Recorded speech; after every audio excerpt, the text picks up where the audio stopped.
ఒక mind game. జగన్‌ని బద్నాం జేయడానికి తెలుగుదేశం టీం ప్రయత్నించింది. చంద్రబాబుని బద్నాం జేయడానికి వైసీపీ టీం ప్రయత్నిస్తోంది. హ్మ్. సోషల్ మీడియా గులగాళ్ళ గోల తప్పించి హ్మ్. ఎవరి పని ఆళ్ళు జేసుకుంటారు.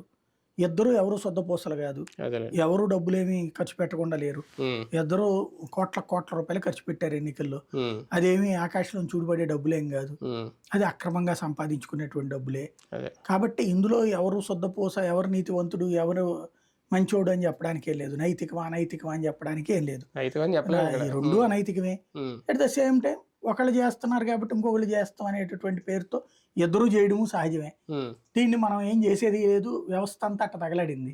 హ్మ్. కాపోతే ఈ చదువుకున్నటువంటి మూర్ఖులు తయారు చేస్తున్నటువంటి ఈ సోషల్ మీడియా పోస్టులే విచిత్రం, అంత మించేం లేదు. ఇద్దరు రాజకీయాలు చేస్తారు. ఎవరు పూజలు చేయరు. కానీ ఇక్కడ విషయం ఏంటంటే సీట్లు తగ్గితే ఏం చేయాలనే ప్రిపరేషన్ ఏమన్నా బాబు గారు విదేశాలు ఎళ్లి చేస్తారా అసలు? అది సాధ్యం అవుతదా? సీట్లు తగ్గితే ఏముంటదండి, ఓడిపోయినట్టు అవుతది. ఇంకా హ్మ్. దాంట్లో ఏం ప్రిపరేషన్ చేస్తారు అక్కడికెళ్ళి? హ్మ్. అక్కడ ఏమన్నా ఇట్లే ప్రధానమంత్రి ఏమన్నా మాట్లాడుద్దా ఏంటి ఇక్కడ ఉన్నటువంటి ఎమ్మెల్యేలతో?